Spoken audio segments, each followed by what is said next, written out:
Twende kwenye neno la Bwana. Let's go to the word of God. Today, nataka niongee kuhusu amani. I want to talk about women.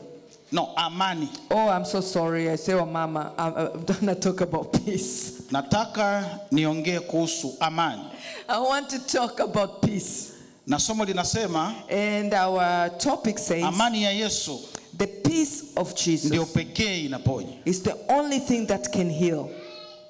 Hallelujah. Hallelujah. Nataka niongelee kuhusu amani. I want to talk about peace. Jojo and your group, you must be cool. Okay? Yeah. Nataka niongelee kuhusu amani. I want to talk about peace. Na amani inaongelea, and the peace that I'm talking about, ni amani inayotokana na Yesu. is the peace that can only be obtained through Jesus.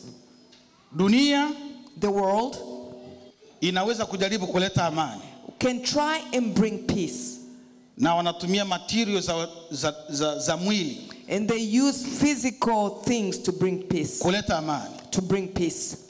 Lakini bado hatuna amani. But still there's no peace. Gaza, in Gaza, watu wanakufa. people are still dying. Congo, in Congo, watu wanakufa. people are dying. Nigeria, in Nigeria, watu wanakufa. people are dying. Lakini bado kuna watu, Umoja wa Mataifa wanajitahidi kuleta amani. Swali, kwa nini amani ipatikane? But still the United Nations is trying to bring peace to these areas. But why there is no peace? Sasa amani inaongelea leo, The peace that I'm talking about today, sio hiyo. it's not that kind of peace. Ni amani inayotokana na jina la Yesu. It's the peace that comes from the name of Jesus. Hallelujah. Hallelujah. Soma kitabu cha nabii Isaiah 9:6. We can read the book of Isaiah chapter 9 verse 6. Hallelujah. Can you read it there? Yes, tutasoma. Amen. Maana kwa ajili yetu mtoto amezaliwa. Tumepewa mtoto mwanamume, na uweza wa kifalme utakuwa begani mwake. Naye ataitwa jina lake, Mshauri wa ajabu, Mungu mwenye nguvu, Baba wa milele, Mfalme wa amani. Hallelujah. Hallelujah. Pigia jina la Adonai makofi. Let's clap for the name of Adonai.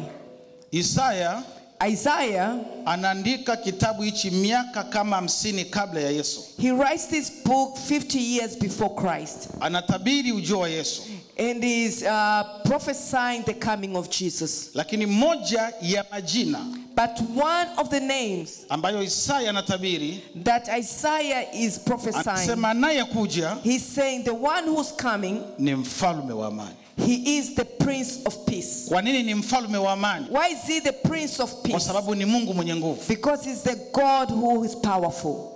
Maneno haya ya Isaiah, the words of Isaiah, ameongea miaka mingi kabla ya Yesu. He's speaking many years before Christ. Na baadaye Yesu akazaliwa. And later Jesus was born. Lakini Biblia inasema, but the Bible says, moja ya majina na titles za Yesu ni mfalme wa amani. One of the names and his titles, he is the Prince of Peace.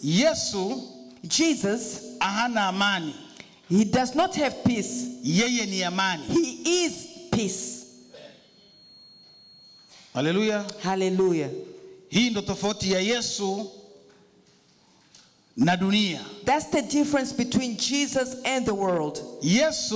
Jesus huwa hana upendo. Usually does not have love. Yani yeye mwenyewe ni pendo. Because he is the love. Kwa tafsiri nyingine, in other translation, huwezi kumseparate Yesu na upendo. You cannot separate Jesus with love. Kwa sababu yeye ni pendo. Because he is love. Kwa hiyo huwezi kumseparate Yesu na amani. So you cannot separate Jesus with peace. Yeye ni amani. Because he is peace. Bwana asifiwe. Praise God. Kwa nini amani ni ya muhimu? Why is peace important? Amani ni afya. Because peace is health. Amani ni uzima. Because peace is life. Amani itakufanya uishi miaka mingi. Because peace will make you live a long life. Bwana asifiwe sana. Praise God. Amani ni afya. Because peace is health. Amani ni uzima. Because peace is life. Amani ni kuishi maisha marefu. Because peace is living a long life. Kwa hiyo amani ninayoongelea leo, so the peace that I'm speaking about today, ni amani inayotokana na Yesu Kristo. Is the peace that comes from Jesus Christ. Hallelujah. Hallelujah. kabla sijaendelea, Before I move forward, nataka nikupe hichi kitu. I want to give you this. Pesa Money, inaweza kukupatia insurance ya gari, it can give you car insurance or assurance of the car, haiwezi kukupatia uzima. but it cannot give you life. Hallelujah. Hallelujah. Pesa Money, inaweza kukupa kitanda, it can give you a bed, haiwezi kukupa usingizi. but cannot give you sleep. Hallelujah. Hallelujah. Pesa Money, unaweza kujenga nyumba, you can build a house, haiwezi kukupatia familia. but will not give a family. Hallelujah. Hallelujah. Pesa Money, inaweza kukupa insurance, it can give you insurance, lakini haiwezi kukupa uzima. but it cannot give you life. Ndio maana kuna tofauti ya madaktari na Yesu. Kazi ya madaktari nilikwambia huwa ni kutibu. There's a difference between Jesus and the doctors. The work of the doctors is to just to treat you, Kazi ya Yesu huwa ni kuponya. and the work of Jesus is to heal you. Hallelujah. Hallelujah.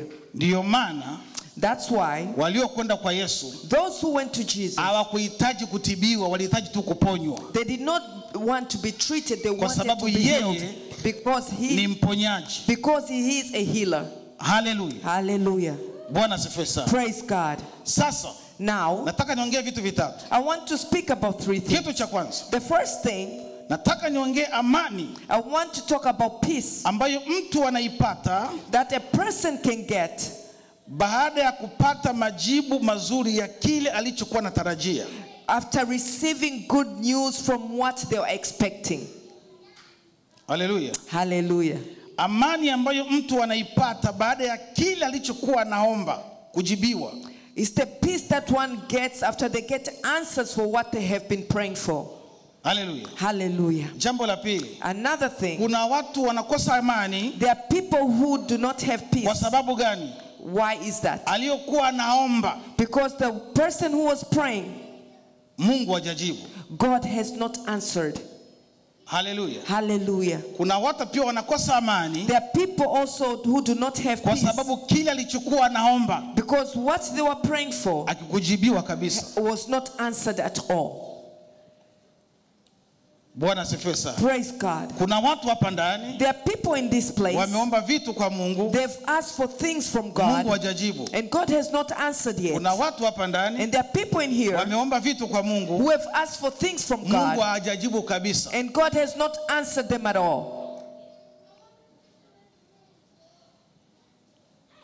Bwana asifiwe. Praise God. Swali, Question: unapokuwa una haja ya kitu when you are in need of something na Mungu akawa hajajibu, and God has not answered you, unafanyeje? what do you do? Unapokuwa una haja ya kitu When you are in need of na something Mungu sio kwamba hajajibu, amekawia kujibu, unafanyeje? and God has taken long to answer, what do you do in these times?